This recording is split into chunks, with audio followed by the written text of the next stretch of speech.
Oh, about me? Thank you for asking. I go by three names: Linda, Marcus, Smith. Three names. Because I'm still so pissed about John Wilkes Booth. Yeah. He makes me so mad because he was an actor. Let's get real. That's why he was in the theater the day that President Lincoln was shot. John Wilkes Booth was an actor in the theater. And as an actor, he got famous with one headshot. I know. Blows my mind apart too. And I get recognized all the time. Just today. You old white pasty ass racist bitch. Hey, I'm offended. I'm not a racist. Not bad jokes for a person with a brain injury, right? Yeah. Oh, I didn't tell you about the brain injury. Well, let me back up.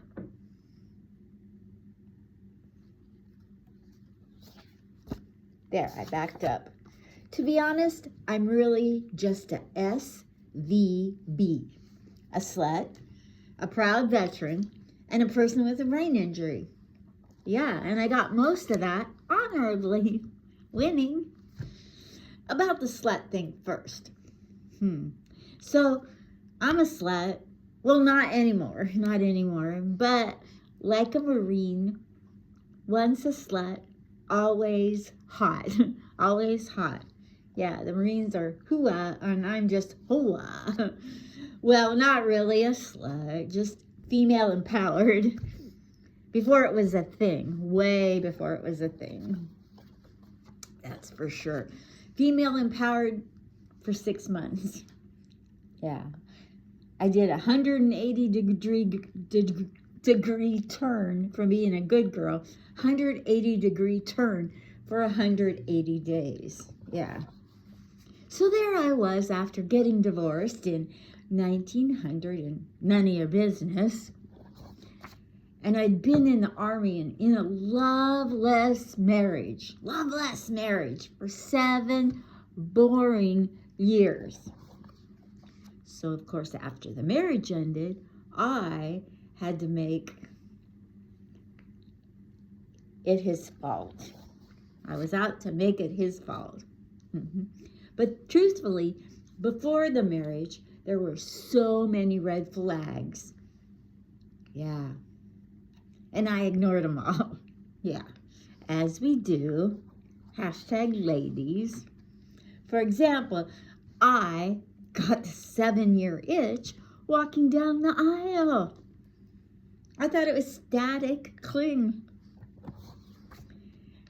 The officiant of the weddings asked if anyone here has anything against the union.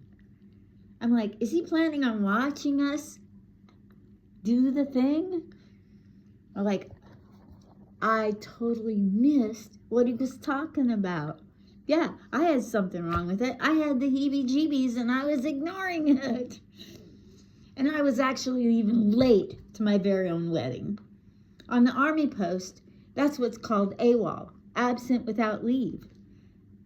Who goes absent without leave on a post? Me, evidently. Missed that red flag, too. Well, this is what happened. We were living in Germany, because that's the place to go, both in the military, and the German custom was that before the wedding, they steal the bride. They bring her back, eventually. So I get to brag that I was once German stolen. Yeah. But let me tell you, while I was stolen, I did not want to be found and returned. Another ignored red flag. You're welcome. Well, we had dated for an entire full year, so I was naturally in love. You know, the kind of love when you're out of your country, away from your family, nobody speaks English, so you must be in love. Yeah, I was in love. Ignored that too. I was from the big city, Portland, Oregon. And he picked rocks in rural Iowa. So it turns out opposites do attract. but then they repel. Thank God. Naturally, he's still alive. But good news, he just reached out to me. I'm talking 44 years after our divorce, he called. Yeah, 44 years after our divorce in 1900, and say it with me, none of your business.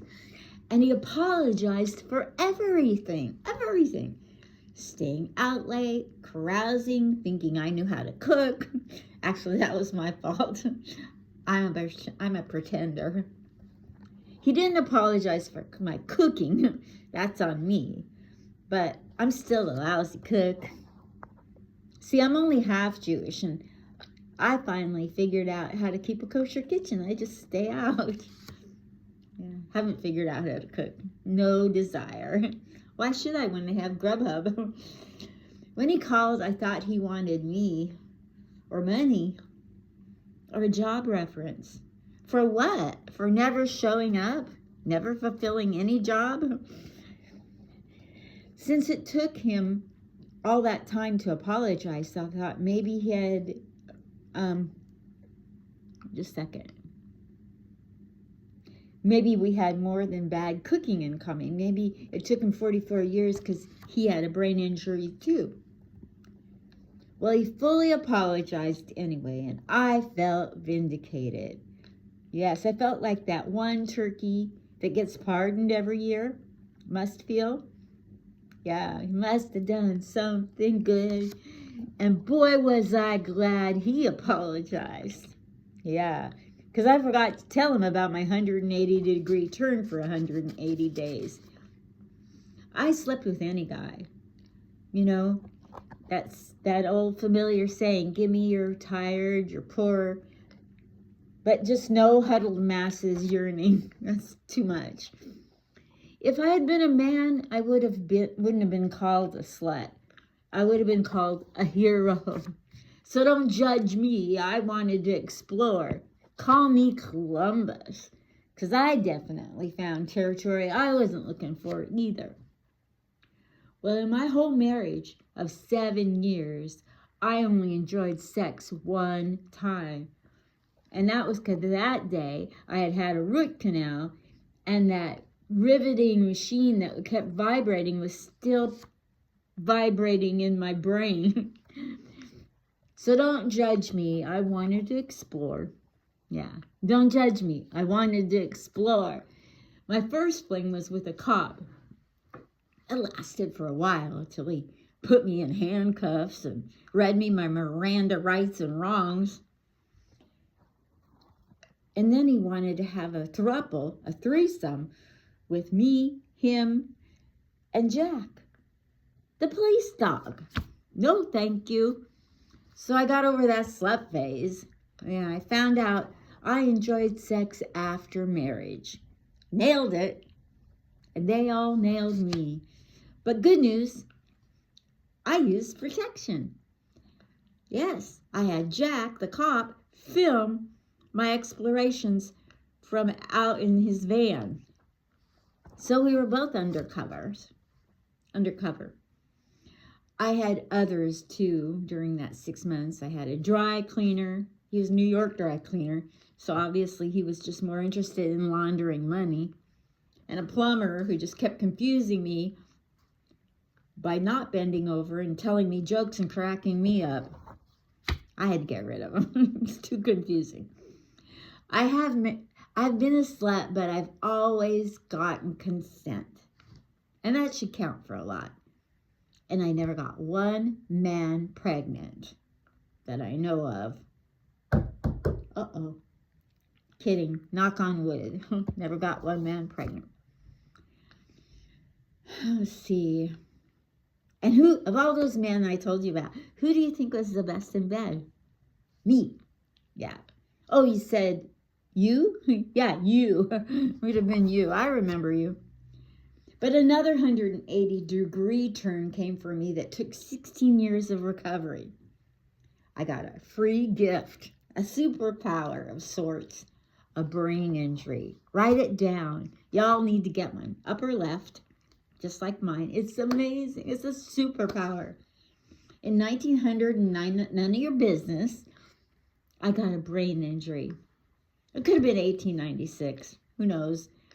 The brain injury compromised my sense of time. What do I care? But the brain injury is a superpower because you can't recall things. You can't hold on to grudges. And that's why babies are always so happy.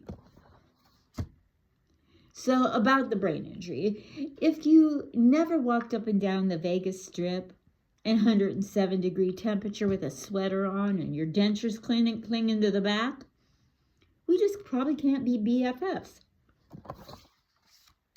But a drunk driver came and hit my car at a very fast pace. And now people don't think I have a brain injury.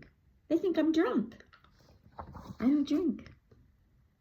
Look at all the money I'm saving. I'm telling you, it's a superpower. I have so much to be thankful for. It woke me up, and I'm no longer anybody's doormat. No more. I'm not just a SVB, slut veteran with brain injury. I'm also an interviewer of comedians, over 1,200 of them. Tommy Chong to be one. And he didn't think I was drunk. He thought I was hot. I knew instantly at the moment of impact I had a brain injury. But you know what? 3 doctors took 2 years to come up with the same diagnosis I had at the moment of impact. It was like having a hung jury. Maybe they knew my ex. Or maybe they had a brain injury. Who knows? But thanks to that TBI, that brain injury, I'm fearless. So it's my superpower. In fact, anytime you call a cab, I want you to think of me. I am a cab. Confident, assertive, and bold. And I have a checkered past. So I'm literally doing stand-up for you and, well, mostly for me. Tommy Chong, though, he did tell me something amazing. He said, and I want to share it with you. He told me that when you're following your passion, you're as close to heaven on earth as you'll ever be.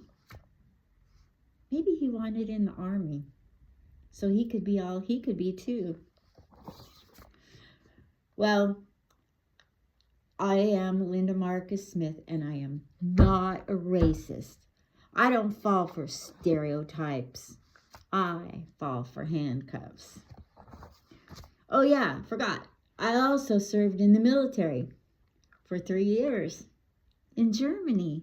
Yeah, that's what it says on my DD-214, so it must be true. You know that lady Rosie the Riveter? Yeah. I did nothing like her. This is how they know what kind of job to give you in the military. They give you a test, and you know this. It's called the ASVAB. It's where you turn a knob, and based on the way you turn the knob, they determine what you're going to be in the military. You know, like maybe you're going to be a fighter pilot or an airplane mechanic, and you're going to refuel planes while they're in flight or become a general. Well, based on the way that I turned those knobs, they knew beyond a shadow of a doubt, with all military intelligence intact, they knew that I would be perfect to be a cashier. Yeah. There I was in a cage, locked up in a cage as a cashier. Because in 1900, and say it with me, none of your business, they had no cage freeze. Yeah, not even Nicolas Cage back then. So there I was. And I did that in the army. I just counted money. So I'm the real hero, okay? In closing, I am 70 plus none of your business. And I have to tell you that I'm obviously, undeniably, I have been all that I can be. Well, actually, that's not true. I'm a veteran, ex-slut with brain injury now, and I'm a comedian now and a producer. And one day, mark my words, one day I'm going to perform at the Madison Square Garden. That's right, New York's Madison Square Garden. I'm going to be on that stage doing comedy. You heard me. In fact, when I go and eat Chinese food, I insist that they put on my food extra MSG, just to be sure. Well, you can't hold me down with any stereotype. You're going to need handcuffs. I'm Linda Marcus Smith. Thank you.